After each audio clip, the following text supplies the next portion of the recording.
última vez? ¿Mm? Para recordar de qué hablamos.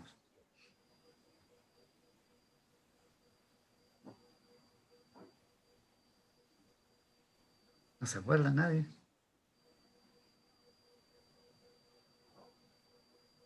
Juan, ¿usted se acuerda de algo, no? No mucho, profesor. También hubo dos exposiciones. No sé si se acuerda, o no sé si las vio también, si estuvo cuando hicieron las exposiciones.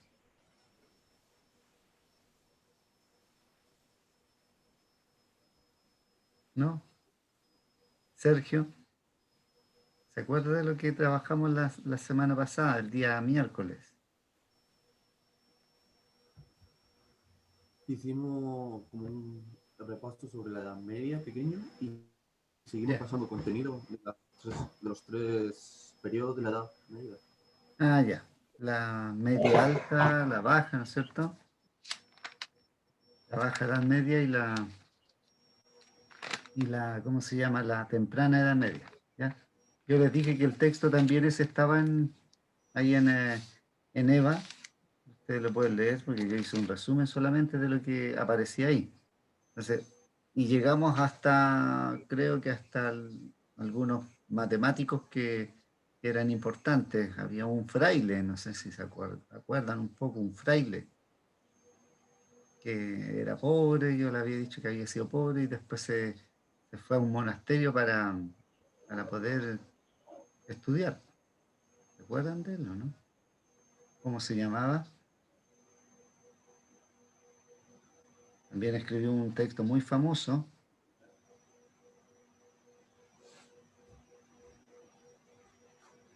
Y en ese periodo también hay otro matemático que entrega una serie que también es famosa, Fibonacci, Fibonacci, ¿no es cierto? Esa es una serie de recurrencia. ¿Y alguien se acuerda de lo que es una serie recurrente? ¿Ah? Una serie recurrente, a ver, los que hicieron el semestre pasado, estuvimos viendo matemáticas financieras, estuvimos viendo al inicio lo que era asociación aritmética, geométrica y vimos algunas series también. Pero hay unas series que se llaman recurrentes. ¿Cuáles son? A ver, los profesores de matemáticas. ¿Qué característica tiene una sucesión recurrente? Porque se dice que la sucesión de Fibonacci es una sucesión recurrente.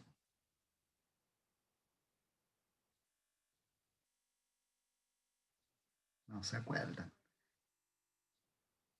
Tienen que ir digamos, un poco mm, eh, recopilando algunos conceptos importantes, ¿ah? Porque estos el concepto de serie recurrente, si nosotros cuando lo trabajamos, habíamos visto las series aritméticas, las geométricas, que siempre estaban dados por fórmulas o por una relación entre los elementos de la serie, ¿ya? O los términos.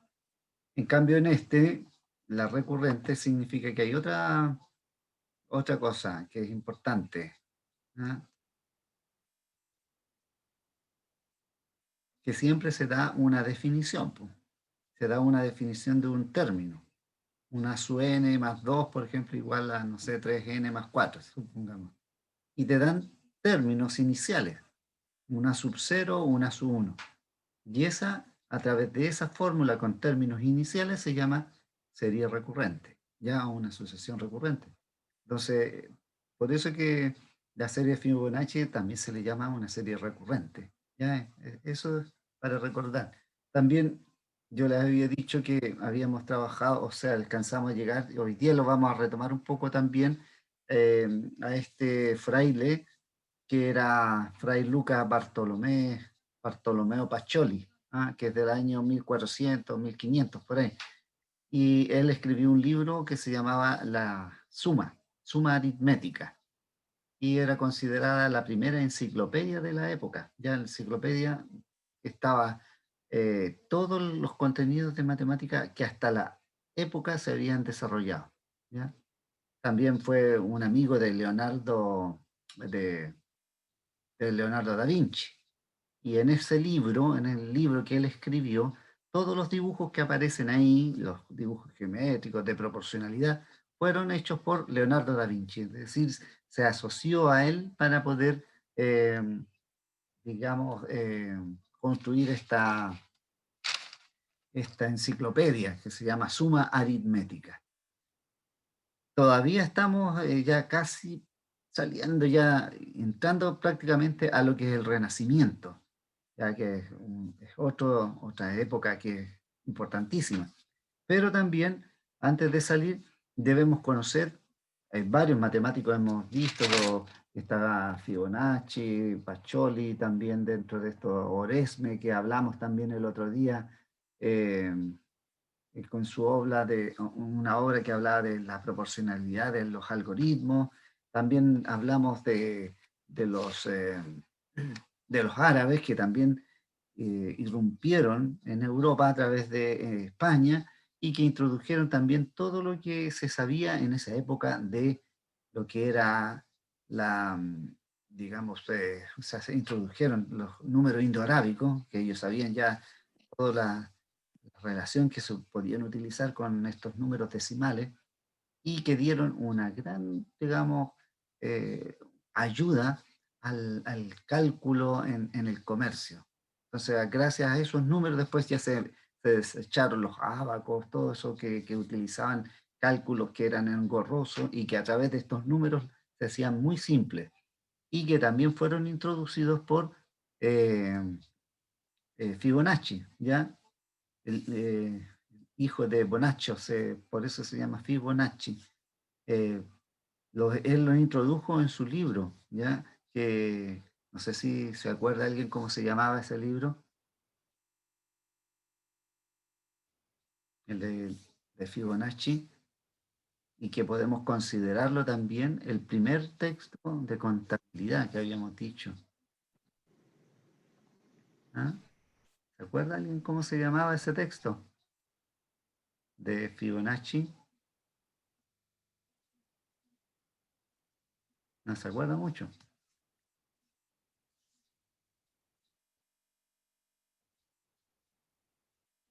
Jonathan, ¿se acuerda cómo se llamaba el texto que escribió Luca Pacioli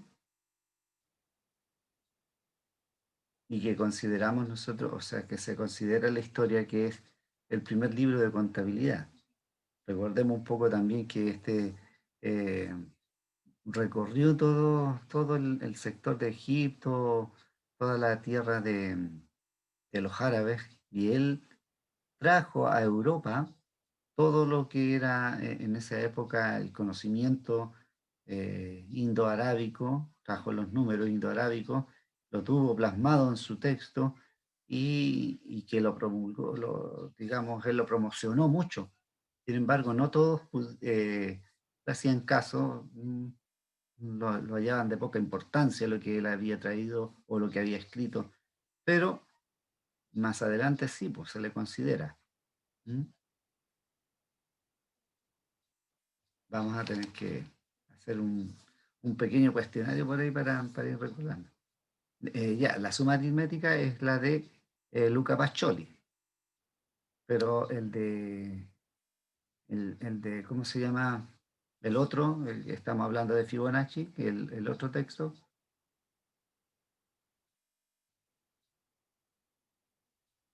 hay otro texto también. A ver si alguien se acuerda en el transcurso del momento. También estuvimos hablando, pero antes de continuar, a eso quería llegar yo. eh, ya, pues, la sucesión de Fibonacci es un elemento de Fibonacci, pero yo estoy preguntando cuál fue el texto que escribió Fibonacci. ¿Ah? ¿Cómo se llamaba el texto de Fibonacci? Entonces, estos hombres que desarrollaron, empezaron ya a ver lo que había dentro de la matemática, no desarrollaron absolutamente casi nada nuevo, ¿ah? Ya, por eso se dice que los creadores, digamos, que empezaron como en el Renacimiento a hacer matemática, porque lo que hacían estos hombres eran traducir, la mayoría era traducir algo lo que había ya de los griegos, los traducían al latín y después más adelante se tradujo al lenguaje en que estaba. Entonces, eh, producción matemática no hubo hasta en la época de la Edad Media. Por lo tanto, por eso se dice que también fue una época oscura en donde habíamos visto ya que se cerraron, por ejemplo, la academia, el liceo, todas esas cosas se cerraron, ¿ya? Eh, y la supremacía la tenía la iglesia y la iglesia en todos los textos los cuales se enseñaba tenía que pasar por sus manos primero para dar la aprobación, ¿ya? Eh, pero hubo un resurgimiento totalmente distinto después de cambios en la sociedad que hicieron que los poderes se dividieran. Así como los árabes, ellos tenían muy bien dividido, digamos, los poderes de la religión con lo que era su poder político. Entonces ellos lo separaban y de ahí también llegó a Europa. Y en Europa comenzó a desarrollarse después, al final de este periodo, lo que era la burguesía, porque antes ya se había formado el feudalismo, en que había un señor, qué sé yo, y después se desarrolla la burguesía. Comienzan a desarrollarse o a fundarse universidades que habíamos visto, algunas de ellas, que era la Universidad de Bolonia en Italia, Oxford, Inglaterra, y muchas otras más, en Suiza también. Entonces, comienza a haber un cambio total en lo que es la enseñanza. Se acaban también las guerras, las cruzadas. Sin embargo, todo esto también trajo una consecuencia que hizo un desarrollo de la ciencia y de la matemática, ¿ya? Porque hay después matemáticos que incluso eh, colaboran, por ejemplo, en el uso de los proyectiles, ¿ya? De una bala, por ejemplo, cuando alguien disparaba cualquier cosa, ellos pusieron, digamos, en la palestra, digamos, que decían que cuando uno disparaba tenía el mayor distancia de disparo, era de un ángulo de 45 grados, pero eso se lo dieron los matemáticos, ya a todo esto de las guerras. Entonces se acaba todo el señor feudal, aparece esta nueva burguesía que es a través del comercio, la venta y la compra de productos. O sea, aquí aparece una nueva, eh, ¿cómo se llama? Eh, clase social, ¿ya? Eh, y la cultura comienza a surgir. Pero en este otro tiempo de la Edad Media había también personas que, incluso había un papa, yo les nombré el otro día un papa, que, que había trabajado también, la voy a nombrar más adelante otra vez hoy día para resumir y acordarnos, que trabajó con la matemática, ya que era muy culto. Sin embargo, tampoco entregó nada.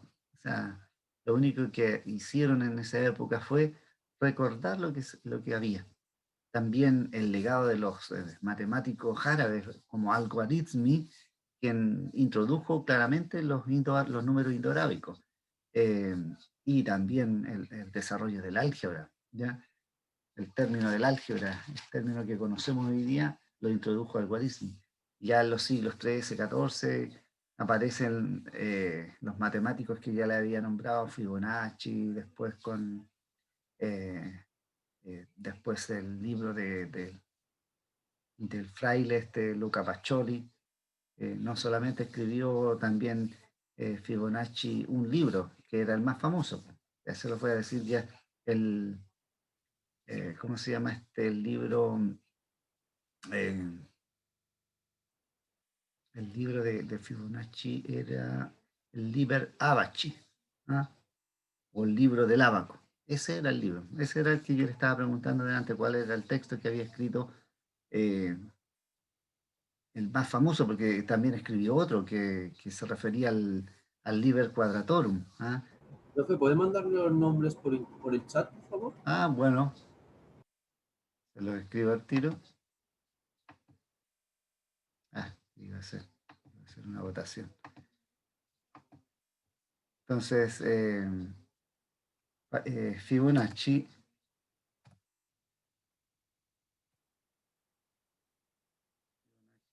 el libro Liber Abaci, el libro Liber Abaci, el libro del Ábaco, ¿ya? También escribió otro, como le estaba contando, que era el Liber Quadratorum, que fue para desarrollar una ecuación cuadrática que le habían propuesto por ahí, y él, eh, pero no es tan importante. El que más importante es el Liber Abaci, que podemos decir que es el primer libro de contabilidad. ¿Ah? Entonces, es el primer libro de contabilidad, para que no se lo olvide.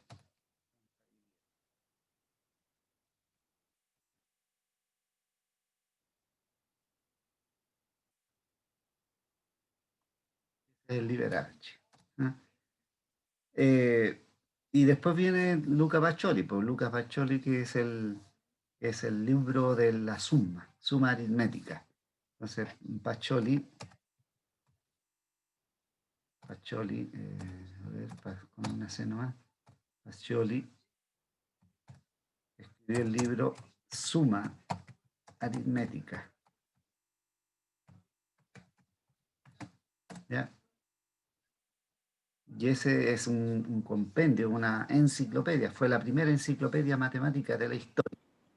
Profe, Sí. no sé si a lo mejor habré escrito un chat en privado, pero por lo menos a mí no me llegó en los comentarios. Ah, de veras, se lo estoy enviando a la Francisca, no. Disculpen, voy a tener que cambiarla a ti. Aquí, a todos. Entonces, de nuevo todo.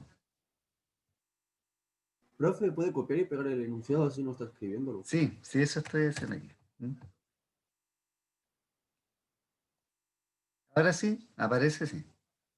Entonces, Fibonacci Sí, sí, ahora sí. es el primer libro de contabilidad. Pacioli escribió el Suma Aritmética y que corresponde a la primera enciclopedia. A la primera enciclopedia. Ahora, pero hay algunos matemáticos que sí entregaron algo, po. Hay un matemático inglés, todavía no habíamos hablado antes, ningún matemático que fuera inglés, po. Estos matemáticos son italianos. En cambio, ya en otras partes también había algo de matemática. Y hay un matemático inglés que uno de sus compañeros nos va a hablar. Se me olvidó quién era el que iba a hablar de él. ¿Quién era? ¿Está? Yo, profe. Ah, Javier. Ya, ¿y está preparado Sí, para que lo entreguemos ahora? sí, estoy Ya. acá. Bien, vamos entonces. Entonces usted nos va a hablar de Alcuino de York. Alcuino de York. Ya. Puede compartir si es que va a compartir. Ah, ya. Deme un segundito para abrir Bueno, esto. recuerde que este es un hombre de la Edad Media, ¿ah? Un hombre de... Sí, Bien. el texto se centraba más en su obra. Sí, en la hora que hizo. Bueno, sí, buscó un poco más también para escribir. Se ve ahí, ¿cierto? Sí, sí se ve. Vámonos. Cambia ahí, ¿cierto? Ujú. Sí, ahí se ve. Ya.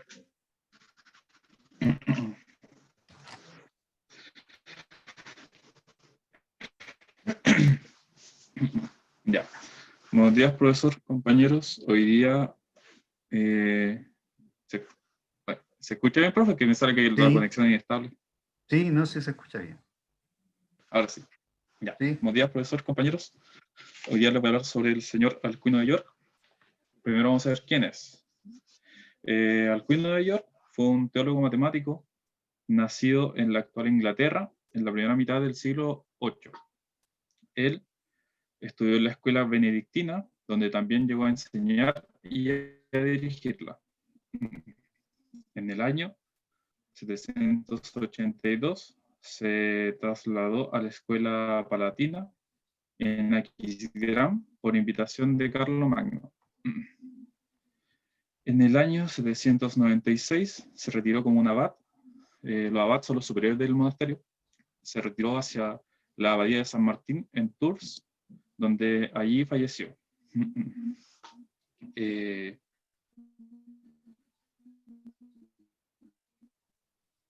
una de las grandes obras que hizo Alcuino de York fue su libro, el cual está en latín, se llama Propositiones ad Aquendus Juvenes. No sé si está bien pronunciado, pero en español quiere decir problemas para abusar a los jóvenes.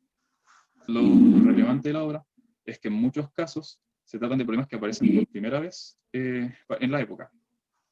El texto presenta los enunciados de los problemas junto a sus respectivas soluciones y hasta la fecha, la única traducción completa de esta obra en castellano se encuentra en el capítulo 1 del libro Meavilla del 2011. Ahora vamos a pasar a los problemas, algunos problemas que se presentan en el libro.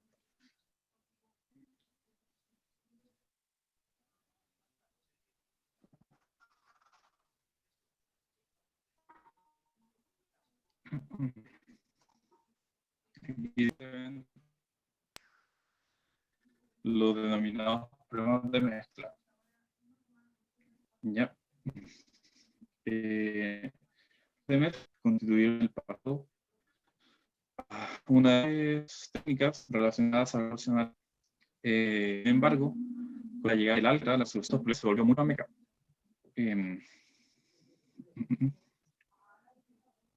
Esta aritmética, la cual era bastante complicada y a veces llegaba a ser hasta incompleta por la falta de la unicidad en las soluciones.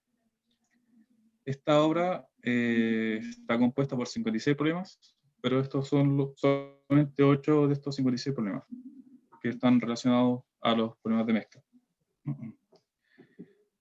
Como pueden ver, al leer cada uno de los enunciados de estos ejercicios, se puede notar inmediato que estos están relacionados al concepto de repartir algo.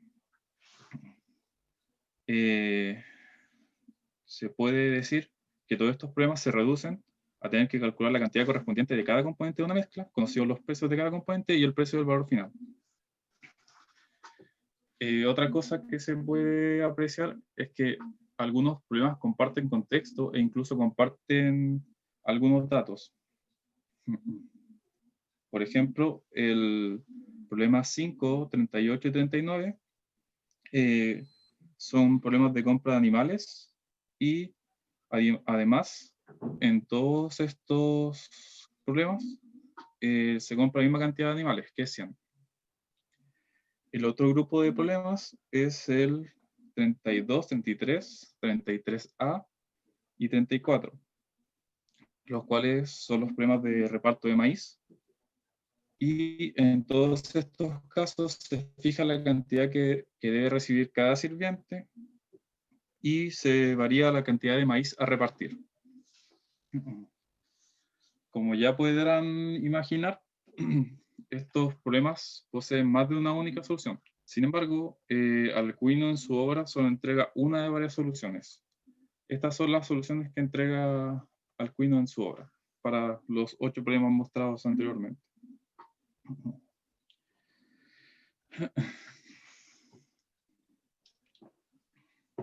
En el texto no hay ninguna indicación de cómo se han obtenido estas soluciones, pero dada la época que fue escrita la obra, es poco probable que Alcuino estuviera familiarizado con las técnicas algebraicas. Entonces surge la incógnita de tratar de descubrir un hipotético método utilizado por Alcuino para resolver los problemas. Entonces, en el informe que estuve leyendo, se centraban en buscar hipotéticos métodos que pudo haber seguido Alcuino para resolver estos problemas. Ahora vamos a ver el problema 47 primero, que ese no se relacionaba con los demás, después los problemas de reparto de maíz y después los problemas de compra de animales. Ya, en el problema 47 se nos dice que cierto obispo ordenó repartir 12 panes en el clero, previo así que cada sacerdote recibiera 2 panes, cada diácono medio pan, cada lector la cuarta parte. Obrando así, el número de clérigos y de panes resultará el mismo. ¿Cuántos sacerdotes, diáconos, lectores deben haber? Ya, entonces, primero para pensar qué método pudo seguir Alcuino, veamos qué es lo que hace. Lo primero que se quiere es repartir 12 panes entre 12 personas, de forma que cada uno reciba en promedio un pan. Como cada vez que elegimos un sacerdote, este recibe 2 panes, esto nos empeora, nos desvía nuestra media en 1, ya que se pasa de la media en 1, y esto nos empeora nuestra media. Cuando se elige un diácono, ya que no alcanza a superar la media. Y cuando se elige un lector, como estos toman un cuarto, la media se mejora en 3/4, ya que no alcanza a pasarla. Entonces, para compensar la desviación de la media, el número de sacerdotes debe ser igual a la cantidad de diáconos, partido 2, más 3/4 de los lectores. Como el número de los sacerdotes es un entero positivo, entonces la mitad de, o sea, entonces, para que esto sea entero positivo, el doble de los diáconos más el triple de los lectores debe ser un múltiplo de 4. ¿Ya? Luego, para seguir calculando el hipotético caso, en el texto se probaban todos los múltiplos de 4, del 8 al 32. El 4 no puede ser porque si tenemos un diácono y un lector, ya es 5, lo cual es mayor que 4, así que van del 8 al 32. Y por tanteo se llega a que a la única solución es el múltiplo 20, y nos da que son 5 sacerdotes, un diácono y 6 lectores, la cual es la misma solución que obtuvo Alcuino en la obra.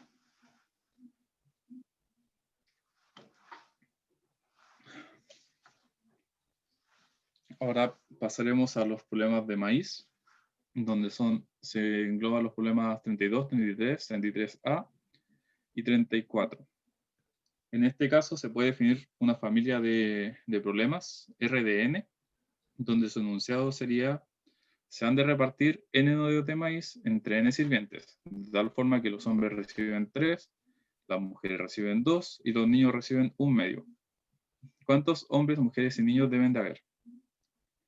La primera observación que se puede hacer en esta familia de problemas es que si ya conocemos un valor RDN, es fácil conocer otro enseguida, ya que estos se pueden amplificar y calcular el siguiente. Por ejemplo, si conocemos R de 20, si esto lo amplificamos por 5, podríamos conseguir al tiro el valor de R de 100. Sin embargo, esto no fue algo que habrá hecho Alcuino, ya que las soluciones que él da no son amplificaciones de las soluciones anteriores. Entonces ahora vamos a ver los hipotéticos casos de métodos que siguió el autor. En el ejercicio 32, R de 20, si se usa un método similar al que se usa en el ejercicio 47, que fue el que vimos anteriormente, se obtiene el resultado que da Alcuino.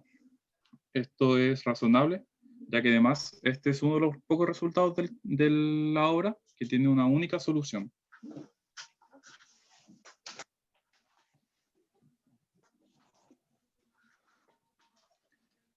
Luego, en el problema número 33, el R de 30, este problema se calcula de forma simple. Lo que se hace es que a uno de los valores no se le suma nada y a los otros dos se les va sumando por tanteo. Por ejemplo, como pueden apreciar, al valor Y, que corresponde a las mujeres, no se le suma nada, y al valor de los hombres se le suma 2, y al de los niños se le suma 8, y así por tanteos las soluciones de Alcuino. Luego, en el ejercicio número 33, ¿cuál es R de 90? Este es el único problema donde no se puede llegar a las respuestas que da Alcuino. en el informe, el R de 90 lo obtienen triplicando el valor de R de 30. En el informe se menciona de que este es el único valor que no pueden calcular, pero dicen que para ellos no es descabellado pensar que en algún proceso de transcripción la solución pudiera haberse sustituido o borrado, pero que esto ya solamente es tema de especulación. Luego, en el problema 34, R de 100, se obtiene aplicándole en R de 90 lo mismo que se aplicó en R20. Dejando uno sin sumar, o sea, no sumándole ninguna cantidad a uno de las variables, de los datos, y por tanto a las otras dos. Ahora vamos a los problemas de animales, donde definimos una familia de problemas C de A, B, C, donde el enunciado sea: se desean comprar 100 animales de 3 clases distintas, gastando 100 sueldos, donde la primera clase cuesta A sueldos, la segunda cuesta B sueldos, y C animales de la tercera clase por un sueldo. Aquí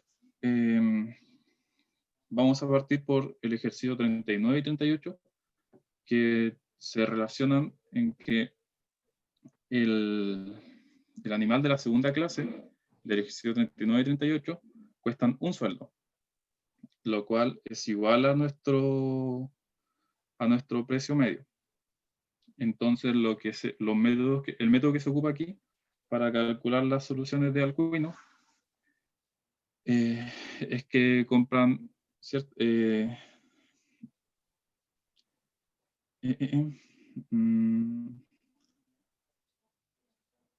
compra, en el caso número 39, se toman... lo tengo.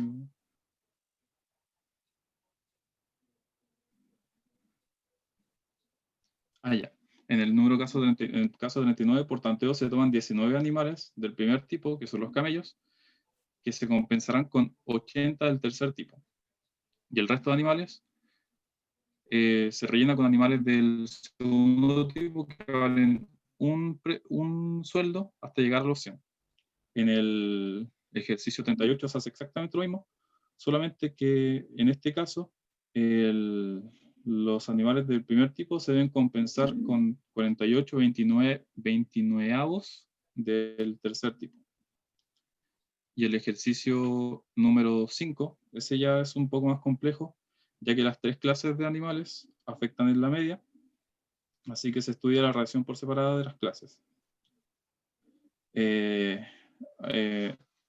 Después de estudiarse, se llega a notar que cada macho por cada macho se deben haber 18 lechones, por cada hembra deben de haber 8 lechones. Entonces se sigue un procedimiento por tanteo, y la primera solución obtenida es la de Alcuino, la cual es un macho, 9 hembras y 90 lechones. Y esos son los hipotéticos métodos que se explican en el informe que pudo haber usado Alcuino para llegar a las soluciones que da en su texto. Bien. ¿Alguna consulta, alguna pregunta? Gracias también. Gracias, Javier. Vale, profe. No sé si hay alguna pregunta. ¿Era fácil resolver este tipo de problemas que entregaron o no? Yo al menos lo encontré un poco complicado porque hay que estar viendo el tema de la media y todo eso. Por lo que decía en el texto, todos estos problemas se hicieron antes de que estuvieran desarrollados los métodos algebraicos, entonces usaba pura aritmética. Y eso era lo complejo. Claro, porque en el texto también, no sé si tú lo viste, aparece la resolución aritmética, o sea, algebraica, ¿cierto? Sí sale. Es Eran mucho, sistemas de ecuaciones. claro, y ese es mucho más sencillo, al menos. Sí, ese era súper cortito, pero Claro, esto le quise dar más importancia a los aritméticos, que eran los sí. como nuevos. No, sí, está bien, porque en esa época no se conocía el álgebra. Entonces, había que buscarle un resquicio, porque ahí también lo que sale en el texto es que se supone que lo hizo así de esa manera, porque no hay, Claro, que son casos hipotéticos, claro, no hay métodos nada así hipotéticos. como, claro, no hay nada escrito, digamos, que Alcuino pensó de esta manera. Ujú. Es que a lo mejor uno podría decir, ah, lo habrá hecho así, y tantos otros, pues, porque este era un texto que era, digamos, como lo decía ahí, para motivar a los jóvenes. No sé si los motivó a alguno de ustedes. Es súper complicado. Yo creo que si uno le lleva un problema así a unos jóvenes en la enseñanza media, por ejemplo, primero se te aburre porque no hay nada cómo se resuelven. Estos métodos que son así como por intuición o por ensayo y error, ¿cierto? Había otra forma. Sí, al menos del método aritmético la mayoría eran como tener ciertas condiciones y después puro tanteo. Claro, los tanteos nomás. Entonces, bueno, por una parte estábamos en la época de la Edad Media, en que no había un sustento matemático que dijera eh, de esta manera se resuelve, porque recuerde también que lo único que podría haber dado un sustento era lo que venía de los griegos, y los griegos no trabajaron tanta aritmética. ¿No? Entonces, interesante, por eso yo les quise eh, que ustedes vieran que hay una diferencia en lo que podríamos nosotros resolver este tipo de problemas y cómo lo resolvían en esa época, a puro tanteo nomás.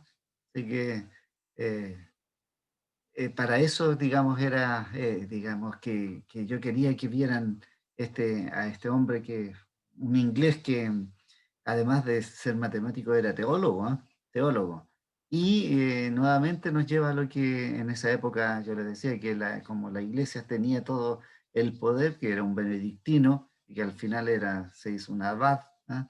Eh, y ahí murió también, no en Inglaterra, sino que murió en Francia, en Toulouse. Entonces, había esta relación que tenía la iglesia del poder sobre todo lo que era la ciencia, las matemáticas, todo. ¿Ya? Entonces, interesante.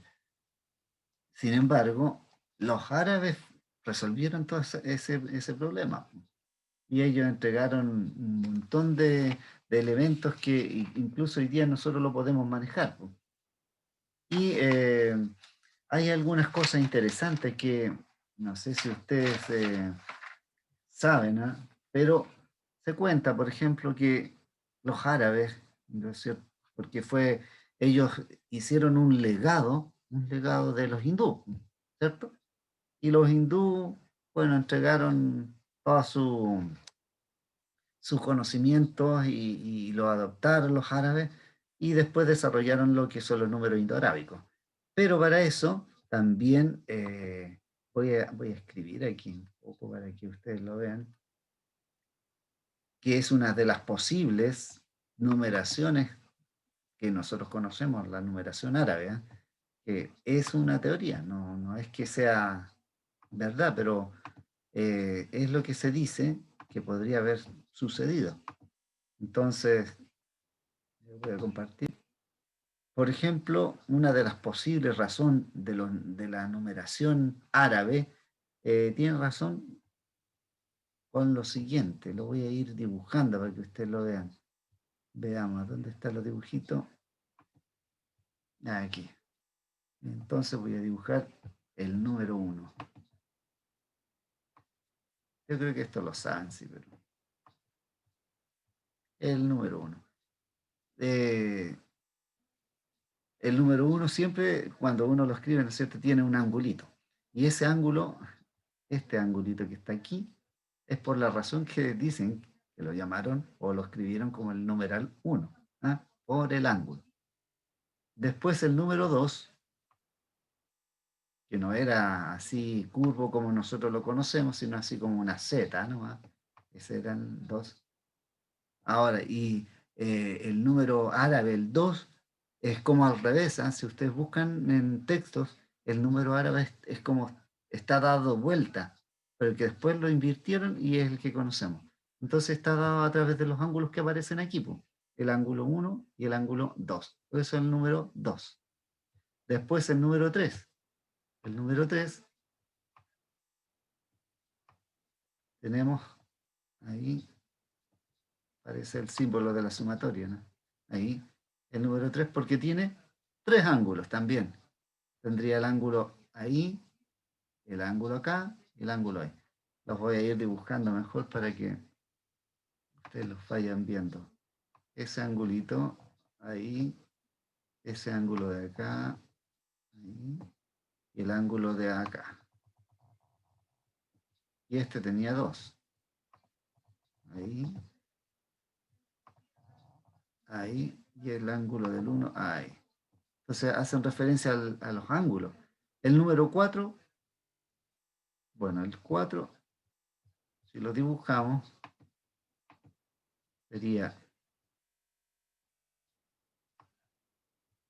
así, ahí,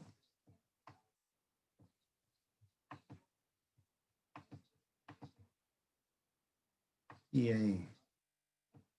Entonces si contamos los ángulos que 1, 2, 3, 4. Entonces aquí contamos ese ángulo, contamos ese ángulo.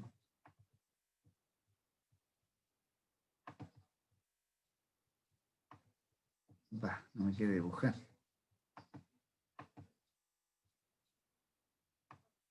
Ahí y ahí. 4. Y el 5 también, pues de la misma forma. ¿Ya?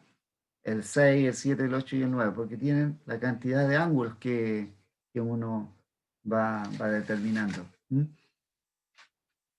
Más o menos, esa es una de las teorías, una de las posibles razones del cual, por qué está denominado por los árabes esta nomenclatura o la notación que tenemos o que conocemos nosotros.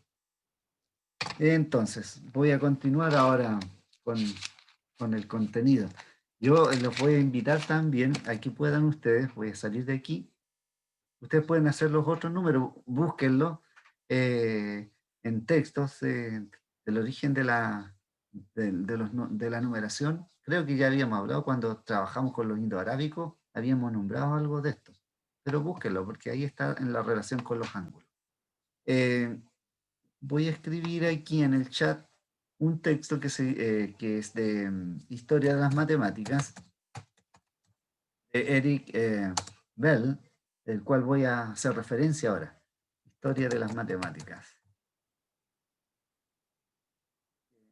Es bueno que lo puedan leer ya, buscarlo. De las matemáticas. Eric Bell.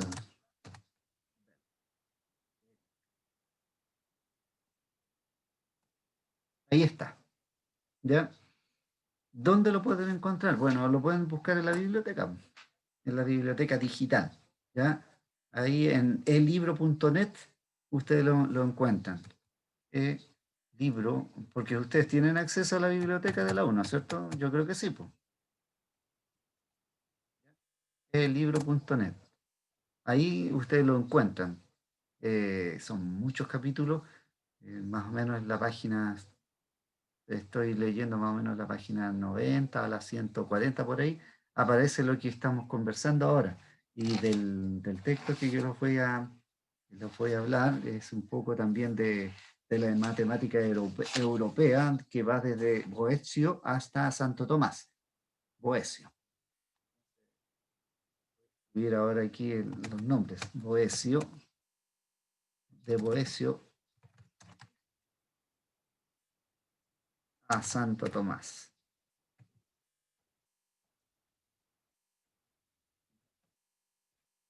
Menos esa es la época en que vamos a conversar hoy día al menos, que se refiere justamente a la época de la Edad Media, aunque ya estamos pasaditos, bueno, Boecio es del 400 al 500, bien así de la Edad Media.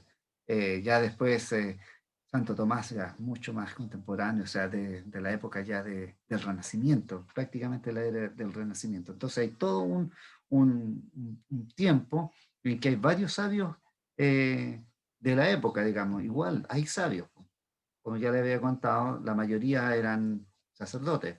Oesio, que está en el 475 al 524, un romano. Estaba también Beda el Venerable, que era un inglés, también otro importante, que es del 600 al 700. Está el Alcuino de York, que acabamos de nombrar, que nació en York y trabajó en Francia. ¿Ya? Por eso que al final después se muere en Toulouse.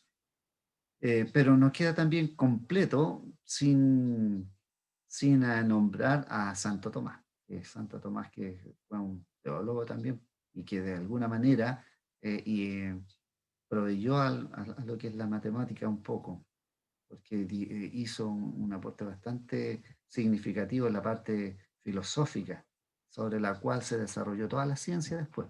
¿Ya? En este ambiente europeo hay que recordar la perseverante lucha que tenía la iglesia para dominar al pueblo y educar, eh, digamos, a toda la población. O sea, había una lucha bastante grande. Y aquí hay los eruditos que están en esa época, están de acuerdo sobre lo que fue el siglo XII al XIII, que es de mayor importancia ya al final de la Edad Media, la que hizo desarrolló un despertar en Europa que cambió, digamos, la mentalidad. Y eh,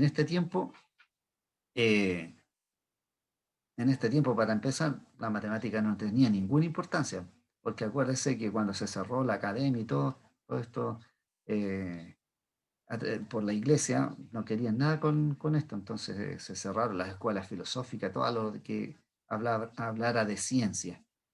Eh, Ahora, hubo muchas traducciones, yo les dije que los textos fueron traducidos, incluso los árabes, todos los textos de los griegos los tradujeron a su lengua, ¿ya? Y los conservaron. Y gracias a eso después despertó Europa. Pero como había muchas traducciones, la mejor de las traducciones no añadía nada nuevo a la matemática. Eran traducciones nomás, pues.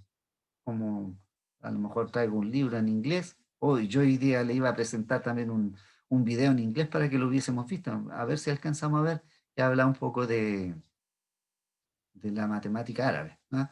Pero vamos a ver al final si alcanzamos a ver. Entonces, no aportaba nada a la matemática, es que era un texto de traducción. Y las peores hechas por algunas personas que fueron muy eruditos, pero eran malos matemáticos. En vez de entregar algo, una traducción buena, al final producían confusión. ¿Ya? Si no eran matemáticos, es mejor que ni se metieran en traducir algo matemático, porque si ustedes también leen algunos textos antiguos, por ejemplo, de griego, y que fueron traducidos, algunos no dicen mucha relación. Es así como también se hacen traducciones de la Biblia, todos los idiomas, y cada idioma tiene una interpretación distinta. Entonces, la matemática es distinto porque la matemática es como una ciencia universal, entonces tiene que ser entendida por todos. Y cuando uno le empieza a poner de su cosecha y que no es matemático, claro, entonces en vez de darte soluciones, te produce una confusión. ¿Ya? No sé si va quedando claro lo que voy conversando. ¿Ah? ¿Sí o no? ¿Hasta ahora alguna pregunta?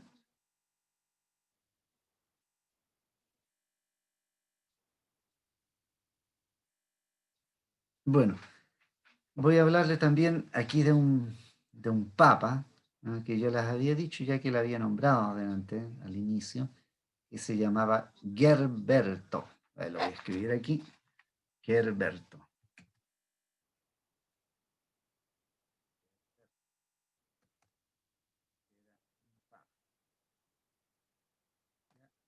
Y este papa estuvo más o menos en el año, Profe, pues hasta bastante, ahorita no estoy compartiendo ninguna pantalla.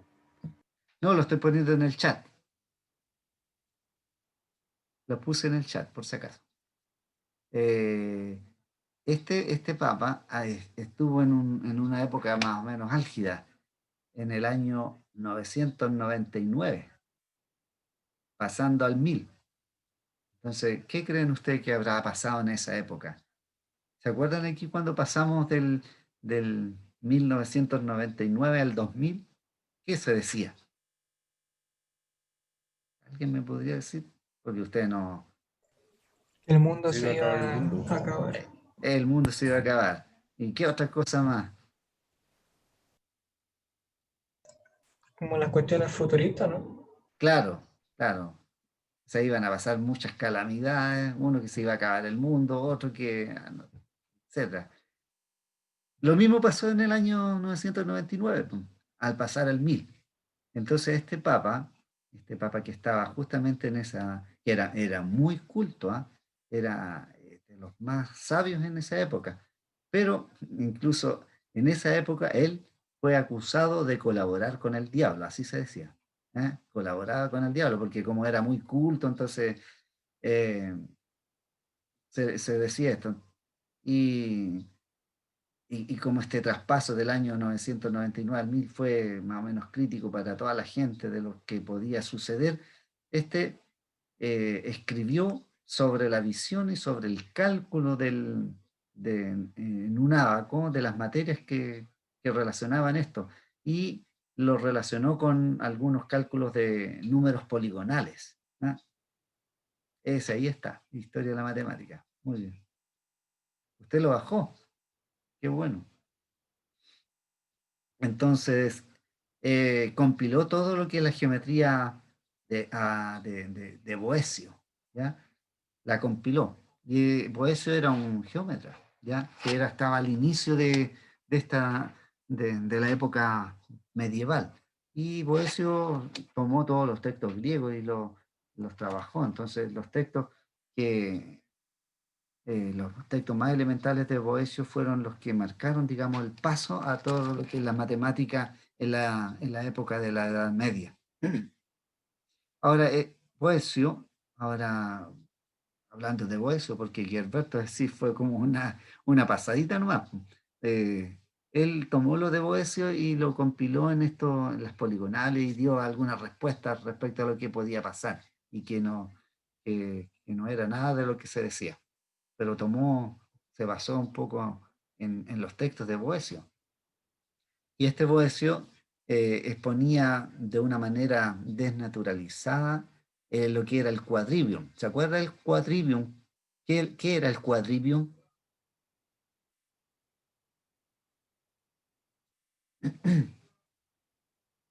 Lo que Platón definía como la matemática, la aritmética, ¿Ya? geometría, música y astronomía. Perfecto, ese era el quadrivium. Entonces él lo estudió, po, lo expuso y lo trabajó. Ahora en aritmética también Boecio eh, siguió a otro matemático griego que era Nicómano, que era de Alejandría en la época, y que había seguido también a Pitágoras, ¿ya? Acuérdense que los pitagóricos definieron todo esto, lo que eran los números los cuadrados, los poligonales y todo. Por eso que también este papa se basó en eso para dar respuesta a la gente respecto a esto, eh, del apocalipsis que venía. Y en esto produjo bastante trabajo de las propiedades de los números. Entonces él trabajó un poco, o Boecio trabajó esto, lo que parte aritmética, y encontró varias propiedades de los números. También él trabajó bastante con lo que era la criba de Eratóstenes. Sí, creo que hablamos también de la criba de Eratóstenes. ¿Alguien se acuerda un poco de cuál era la criba de Eratóstenes? Si alguien me la podría definir, qué es lo que era la criba de... ¿Mm? ¿Alguien me podría decir cuál era la criba de Eratóstenes?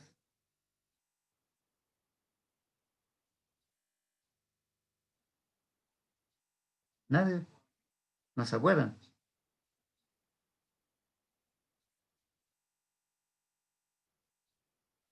Pregunto. A ver, Francesca, ¿se acuerda qué era la criba de Eratóstenes?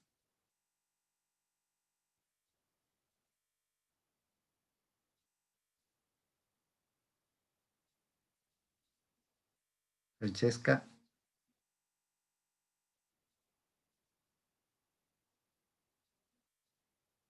No, parece que no está Francesca.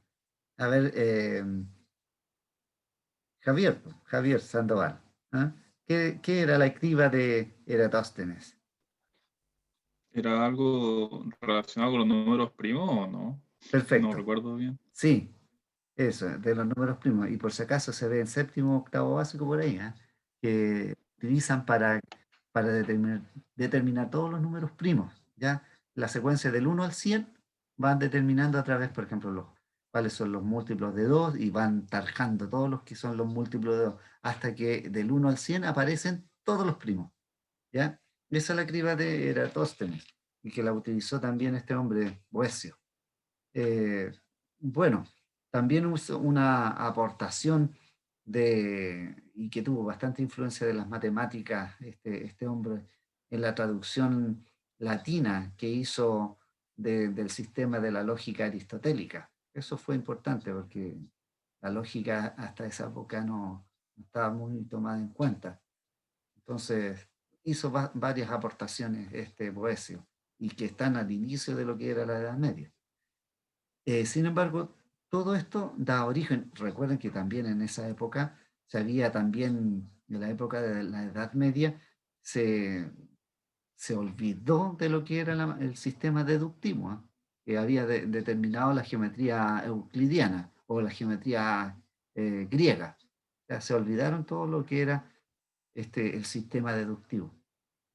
Sin embargo, aparece otro elemento importante que es la trigonometría en esa época, ¿ya? Que habían venido un poco de antes de los griegos, significa, pero que fue muy, muy, muy importante para el desarrollo de toda esta rama que estaba unida mucho, mucho con la astronomía.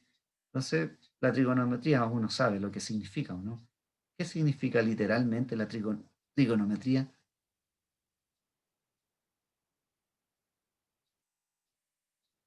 ¿No? ¿Qué es lo que es la trigonometría?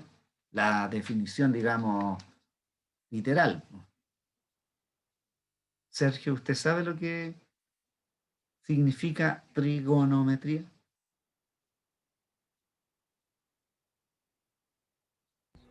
No, la verdad. Metría, ¿qué es lo que es metría?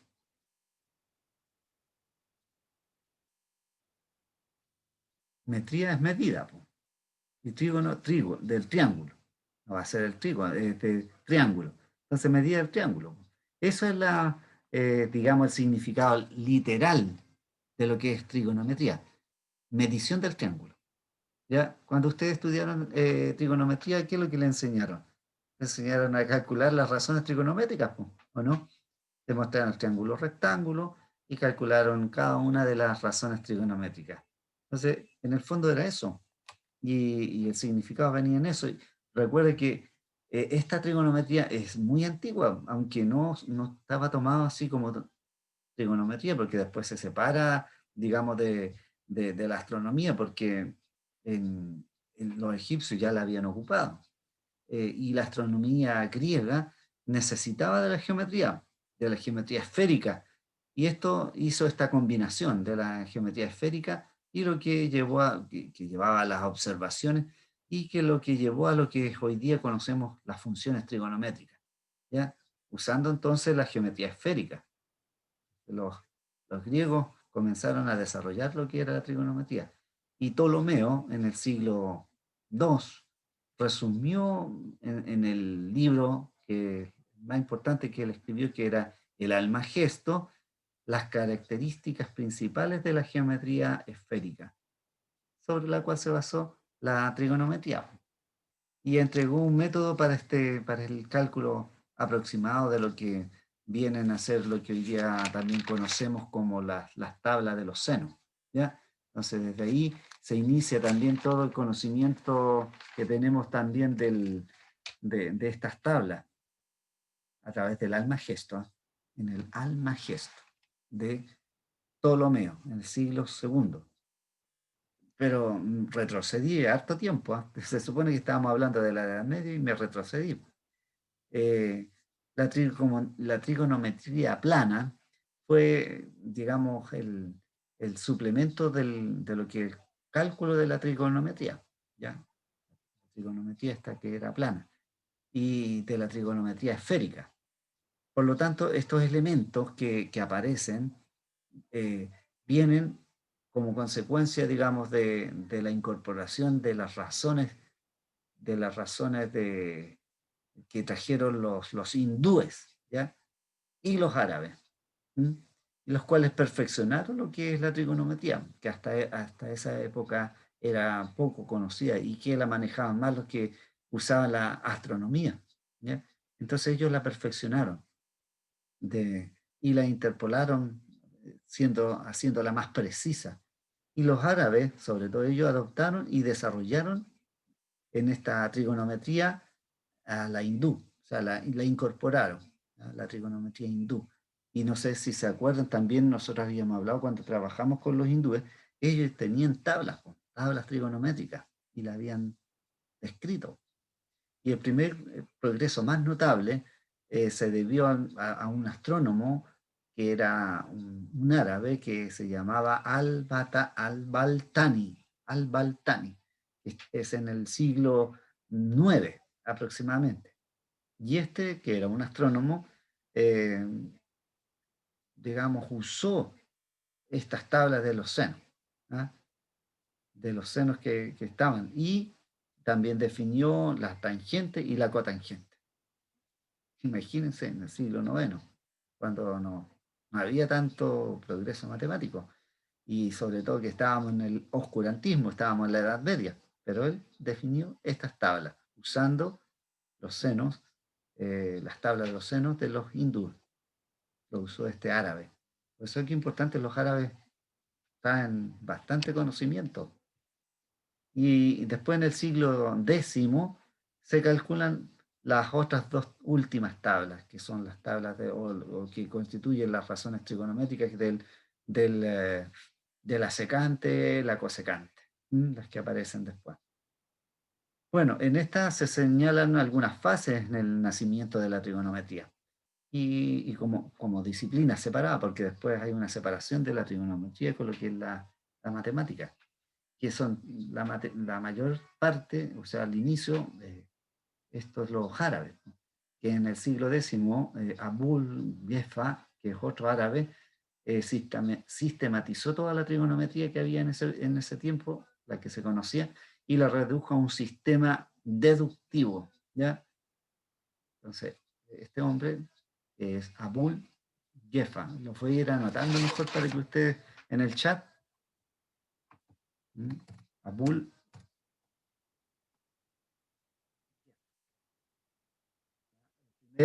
árabe que sistematizó lo que es la trigonometría, ¿ya?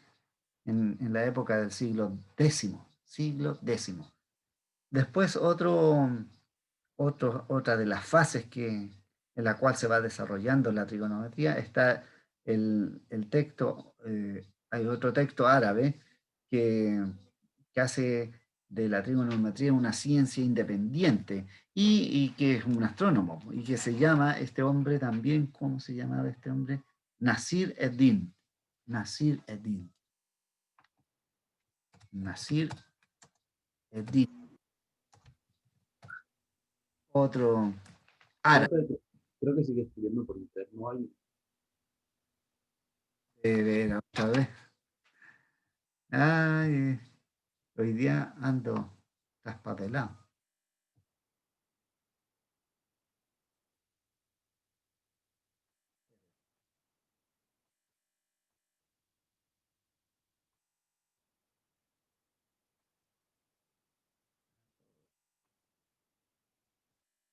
Ahí está. Primero es Abul Gefa y después es Nasir Eddin. Entonces, el primero, Abul Gefa, fue el que sistematizó toda la trigonometría.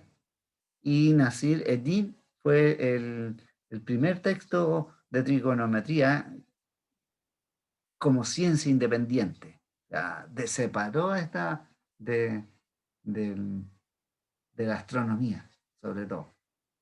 ¿Ya? Que es un gran paso. Y el tercero el tercero, que viene para todos y el que conocemos y que hemos hablado hace ratito ya, y que hemos estado hablando, que es el Leonardo de Pisa.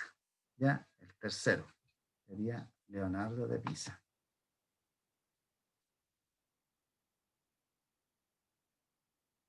Ah, no se ve, Sergio, y yo lo escribí. Ahora apareció debajo del que yo le envié. Ah, ya, ahí sí. Y entonces, y el tercero que sería Leonardo de Pisa. Leonardo de Pisa. Entonces, estos tres fueron los que son las fases del nacimiento, digamos, de la trigonometría, ¿ah? Como una disciplina que está separada de la trigonometría, qué sé yo. ¿Ah? Si hay preguntas hasta ahora, engorroso todo esto es lo que hemos estado viendo. ¿Ah? Y en este, acuérdense que este Leonardo de Pisa escribió, ¿qué libro era? ¿Qué libro escribió Leonardo de Pisa?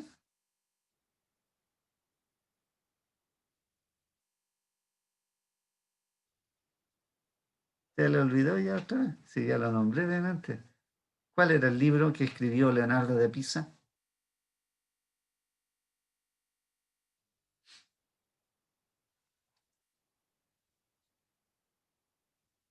Bueno, este escribí, ¿El Boecio? no, Liber Abaci, el Liber Abaci, ¿ya? Entonces, Leonardo de Pisa, en su libro, perfecto, ahí lo escribió la Francesca, Liber Abaci, ¿ya? Aquí para todo. El Liber Abaci aparece una identidad algebraica que es muy importante. Y la voy a escribir aquí para que ustedes la tengan. Que es, claro que aquí no me salen los cuadrados, los voy a poner de esta manera. A al cuadrado más B al cuadrado multiplicado por C al cuadrado más D al cuadrado va a ser igual a C más BD y todo esto al cuadrado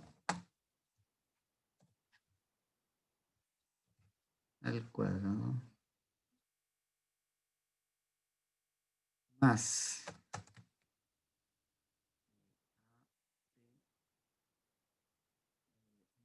menos, solo va a poner más menos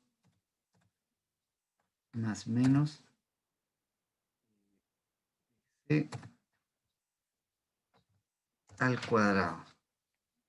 Esa identidad algebraica que incluye la adición de los senos y los cosenos. Y esta es la que aparece en el Liber Abaci. Y esta es la que va a introducir los teoremas de adición de los senos y los cosenos. ¿Ya? Esta es la que lo introduce. Entonces, importante. Bueno, y ahora voy a pasar, me quedan un par de minutos, voy a mostrar un poco, voy a compartir. Porque ya estamos entrando a lo que es la época del Renacimiento. ¿Ah? Historia del Renacimiento, porque ya estamos en el siglo XIII, XIV, XV aproximadamente, entonces estamos empezando a introducirnos en esta época en que los acontecimientos de ese tiempo, la historia del mundo comienzan a cambiar. ¿No? Hay un periodo de aproximadamente 4 siglos, del 13 al 16 aproximadamente, en la cual hay una transición, ¿ya? A la modernidad en la matemática, sobre todo a la matemática. A eso me quiero referir un poquitito. Y en el año 1545 aproximadamente, el álgebra seguía todavía la tradición griego, hindú y árabe que había en esa época. Y hay una resolución nueva de ecuaciones cúbicas y cuárticas. Entonces, aquí a esto lo quiero llevar. Entonces, el Renacimiento es todo un movimiento renace todos los elementos de la parte intelectual, social, y en la cual arranca en la península itálica, especialmente como lo dicen Venecia, Génova, Milán y Florencia, que son estados, en esa época, estados, ¿ya? Entonces,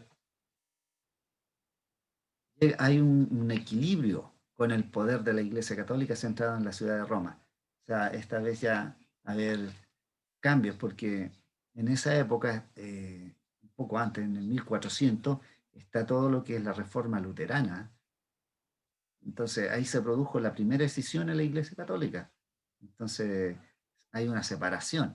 Por lo tanto, hay nuevos equilibrios. Los movimientos de, de búsqueda de independencia religiosa y nacional se dan a entender. Por eso también se produce esto, lo que es la reforma luterana. Y una de las consecuencias más importantes fue eso, ¿ya? También permitió cambios de estructuras sociales y cognitivas que habían en esa época. Hay todo eso, ese tipo de cambio. ¿Mm? Hay todo un equilibrio. Y este movimiento, estos movimientos que se producen en Europa, tanto social, de tipo religioso, se extiende por todos lados. Y este es justamente que le estaba hablando, de la reforma luterana, ¿ya? Eh, Son parte de este proceso. También está la caída de Constantinopla en el año 1400, en la cual los intelectuales de Europa oriental emigran al oeste, o sea, con muchos manuscritos griegos. O sea, todos los que estaban en el oriente se trasladaron al occidente con todos sus textos. Entonces que hay un cambio radical. Y el Renacimiento, por lo tanto, estamos en esa época, por eso sale en esa figura ahí de Rafael, ¿ah? Que fue un importante también promotor de esta época.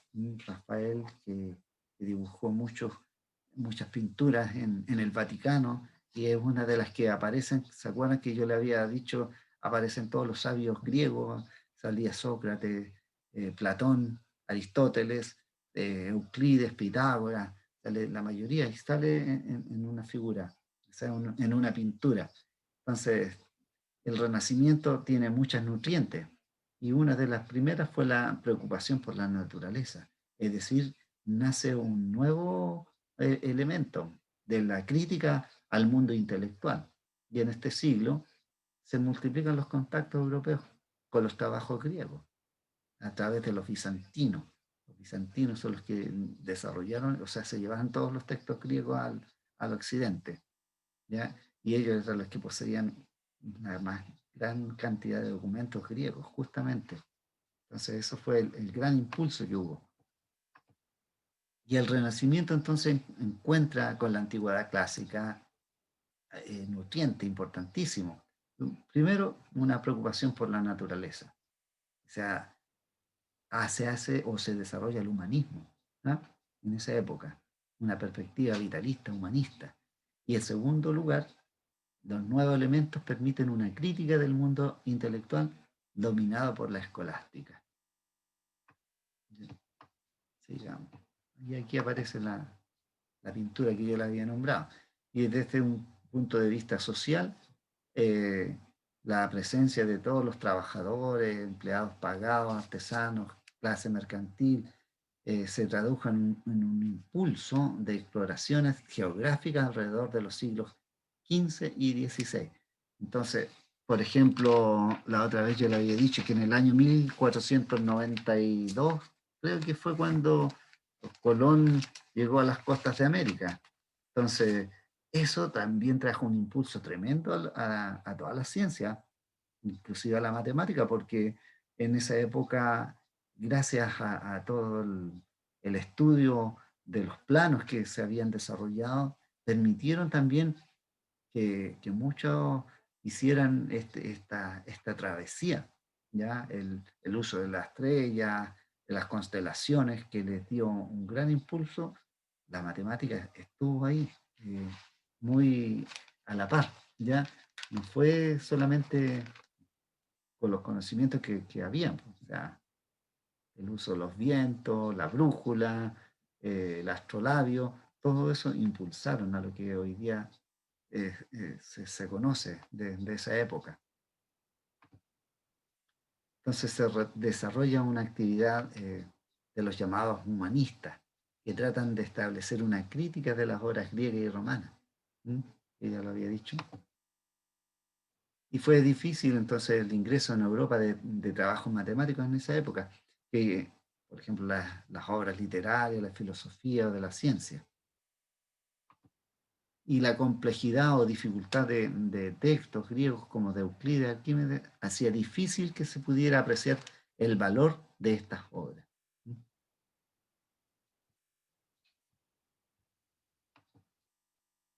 Un elemento importante, como lo dice ahí en la expansión del conocimiento y fundamento de la ciencia moderna, fue la traducción a las lenguas populares de varias obras. Es decir, ya ahora se tradujeron no solamente al latín, que antes estaba, digamos, permitido solamente traducir al latín. Recuerda que la iglesia usaba el latín. Entonces, esa era la lengua oficial. Y ahora se traducen a la lengua vernácula. Y en el Renacimiento las matemáticas tuvieron aplicación en todos los ámbitos, en la mecánica, en el arte, la agrimensura, la contabilidad, la cartografía y la óptica. Por eso que le dije, importante estos viajes que se hicieron con la cartografía. Sin la cartografía no habría sido posible también estos viajes a América. Y otro elemento importantísimo que fue el desarrollo de la óptica, de la perspectiva. Hay un montón de artistas de este Renacimiento quienes manifiestan el interés por la naturaleza, la aplicación en un sentido matemático. Y en varios trabajos se estudiaban, por ejemplo, el Vitruvius, ¿no? Que son elementos matemáticos. Y dentro de los artistas del Renacimiento se vieron comprometidos diferentes construcciones de la ingeniería, la anatomía, etc. Bueno, ahí es la figura que aparece es Luca Pacioli, por si acaso, el fraile que yo le había contado. Y él utilizó, ahí sale en ese cuadro, que está dibujando así como un círculo, creo que con algunos elementos geométricos, usando al lado el libro de los elementos de Euclides. ¿Ya? Recuerde que él escribió una enciclopedia y utilizó los dibujos de Leonardo da Vinci. Y aquí aparecen otros ya que son importantes, que debe mencionarse pintores, por ejemplo, Filippo Brunelleschi, también que fue un arquitecto, Masaccio, importantes estudios de la perspectiva y aplicaron principios de la geometría. Brunelleschi, que es importante porque no sé si ustedes lo han escuchado, fue quien creó la arquitectura también de la Catedral de Santa María ¿cómo se llama? Florencia, que es una de las obras más monumentales que existen. A lo mejor la próxima vemos un pequeño video de cómo construyó esta catedral, usando elementos geométricos, arquitectónicos que son únicos para la época, ¿ya? Bueno, y ahí aparece también Leon Battista Alberti en los elementos de la perspectiva matemática, ¿eh? El punto con la perspectiva. Y ahí aparecen también los elementos de la semejanza. Entonces ya empieza a darse otro cariz a lo que es la matemática, en el uso ya del arte. Otro también importante es el matemático de los artistas renacentistas, fue el alemán Albert Durero, de 1400 a 1528. Durero, un alemán. Y en general la geometría comienza a resurgir en el siglo XV y XVI y encontró fronteras en la perspectiva. Ya no es lo mismo que esta matemática o geometría que tenían los griegos, que en una geometría deductiva, sino que aplicada a la arquitectura. Y así se afirma que el trabajo de Leonardo, Piero Pacioli, Durero tuvo una virtud de ampliar el conocimiento de la geometría. Se amplió todo de una manera, aunque limitada, si se compara con la geometría clásica, ¿ya? La geometría clásica irrumpió de una manera tremenda en el desarrollo del conocimiento humano. En cambio, claro, no fue tan amplia, claro que con todo lo que desarrollaron en la arquitectura fue bastante. En el área de los mapas, otras de las actividades que requirieron matemáticas también y ayudaron al desarrollo de una manera indirecta, más que todo en la confección de los mapas. Y el método más importante fue dado por Mercator, ¿ya? Y Gerard Kremer escribió que los trabajos del gran geógrafo belga dieron resultado a una obra monumental, aparecida un año después de su muerte. Y la palabra Atlas provenía de la figura mitológica griega que llevaba el mundo a sus espaldas y que había hecho fortuna entre editores de libros de mapas. Otro también en la astronomía y la matemática que fueron siempre muy hermanables y gracias a las grandes exploraciones geográficas de la época que se habían convertido ya decisivos y estaban dando precisión en los cálculos astronómicos. Y hay un ejemplo que dice que lo constituye las tablas trigonométricas, como ya lo habíamos comentado, estos tres pasos, estos tres hombres que dieron, digamos, una separación en la trigonometría como ciencia, aparte. ¿Ya? Y que el último fue Pacioli, en su texto Liberace. Y ese escenario dio una gran cantidad de esfuerzos del siglo XVI al álgebra, orientado a la resolución de ecuaciones, identidades que aparecen en tablas trigonométricas. Y después, ya aquí vamos a ver después una historia estupenda de esto, de las ecuaciones, cómo las iban a resolver. Bueno, y la trigonometría, sigamos hablando de la trigonometría. Aquí habla también de los peritos que usaban los métodos geométricos romanos, los cuales empezaron a usar algo de trigonometría plana con un método iniciado por Leonardo de Pisa. Y algo importante, dice, es señalar que la trigonometría del siglo XVI, en su separación de la astronomía y su evolución como una rama propia de la matemática. ¿Ves? O sea, fue evolucionando hasta separarse. Y no se usará ya en la astronomía, sino que era aplicada a otras dimensiones, como la topografía. La trigonometría fue importantísima, primero en la astronomía y después ahora en otras ramas de la ciencia. Y en la aritmética y el álgebra también. En los siglos XVI, el cero, los irracionales se aceptan. Figúrense, siglo XVI, ¿cuánto tiempo pasó para que se dijera, estos ya no son tan irracionales o números que no cabían en la cabeza? ¿Ya? Más o menos la tradición de los árabes, de los hindú que vino a través, que fortaleció todo esto y que encontraron en Cardano, que ya lo vamos a ver en la próxima clase, Stevin, Pacioli y el alemán Stiefel introdujeron nuevos tipos de irracionales. Y Cardano obtuvo números negativos en algunas ecuaciones. Gerolamo Cardano se llama. Gerolamo Cardano. Y obtuvo números negativos de algunas ecuaciones, pero no los consideraba números. Eran los llamados números ficticios, absurdos para él. Y él desarrolla también la ecuación cúbica, por si acaso, ya la vamos a ver. Y parece haber un consenso entre los historiadores de este periodo, de esta matemática del Renacimiento, en la cual se desarrollaron el álgebra, no siguiendo el influjo geométrico griego, sino las tradiciones medievales.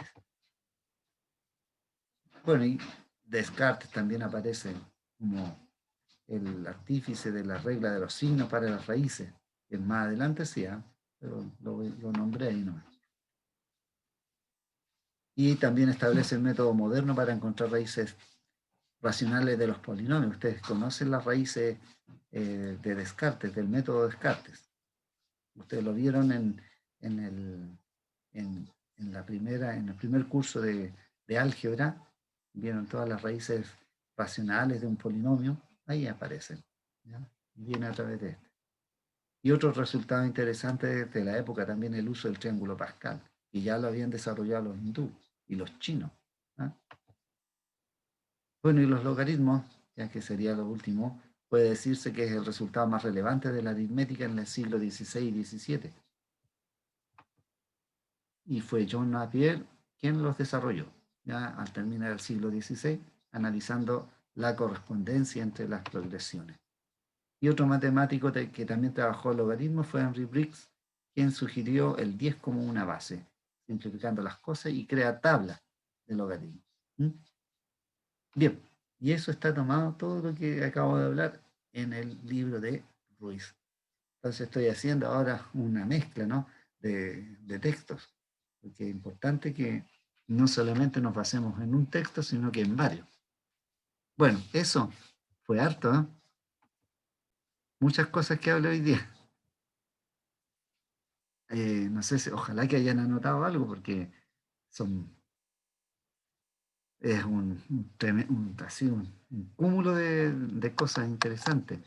Hablé lo último estuve hablando hasta de Descartes, que es mucho más posterior, pero hablé de otros que ya en la próxima clase voy a hablar ya más específicamente, que es Gerolamo Cardano, ¿ah? Que desarrolla las ecuaciones cúbicas, las cuádricas, ¿ya? Así que, no sé, pues qué elementos le han quedado durante casi 2 horas, harto tiempo. ¿Podemos hacer un pequeño resumen de lo que hemos visto? ¿Mm?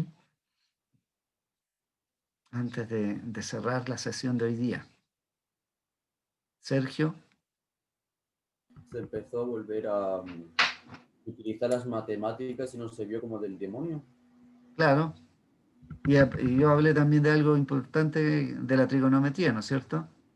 Sí, te lo decía. De los pasos que se desarrollaron para hacerla una ciencia separada, digamos, del contexto de la astronomía. ¿Ya? Juan, ¿qué más podríamos decir de lo que trabajamos hoy día?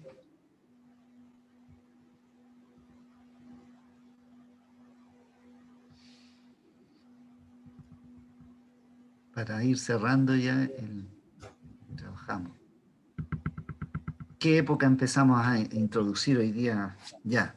Porque ya estamos terminando con la Edad Media. ¿Qué época introducimos ahora?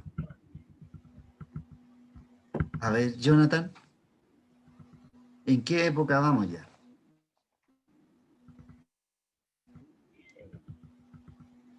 Jonathan.